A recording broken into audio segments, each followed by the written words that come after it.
दोस्तों आज यानी 27 जून 2021 को भोजपुरी फिल्म इंडस्ट्री के trendy superstar hit machine Khesari Lal Yadav ji के बेटे ऋषभ यादव का जन्मदिन बर्थडे है। तो सबसे पहले आप सबों की तरफ से और मेरे तरफ से भी खेसारी जी के बेटे ऋषभ यादव को उनके जन्मदिन की, उनके बर्थडे की बहुत सारी ढेरों शुभकामनाएं।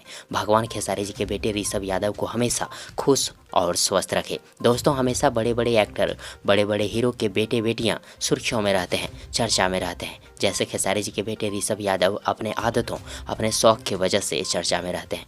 और दोस्तों खेसारी जी के बेटे ऋषभ यादव का शौक है हर रोज़ नए नए कपड़े पहनने का, हर रोज़ नए नए खिलौनों से खेलने का। और आप लोग हैरान हो जाएंगे कि खेसारी जी के बेटे ऋषभ यादव के मात्र इन्हीं आदतों, इन्हीं शौक की वजह से खेसारी जी का लाखों रुपए खर्च हो जाते हैं सिर्फ एक महीने में। जी हाँ दोस्तों, खेसारी जी का लाखों रुपए खर्च हो जाते हैं सिर्फ एक महीने में ऋषभ यादव के आदतों, शौक की वजह से।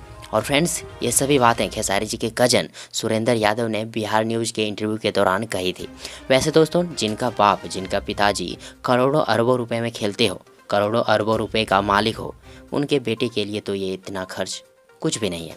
तो फ्रेंड्स बस इतना ही। यदि आप सबों को ये जानकारी पसंद आई हो तो प्लीज़ वीडियो को लाइक करें, वीडियो को अपने दोस्तों के साथ शेयर करें। और यदि अभी तक मेरे यूट्यूब चैनल प्रभास कॉन्सेप्ट को आप लोगों में से किसी ने अगर अभी तक नहीं सब्सक्राइब किया है तो प्लीज़ मेरे यूट्यूब चैनल प्रभास कॉन्सेप्ट को सब्सक्राइब कर लें और साथ ही चैनल के बेल आइकन को प्रेस भी कर लें, ताकि खेसारी भाई जी से जुड़ी हर एक नई पुरानी अपडेट सबसे पहले आप तक पहुँचे। Okay friends.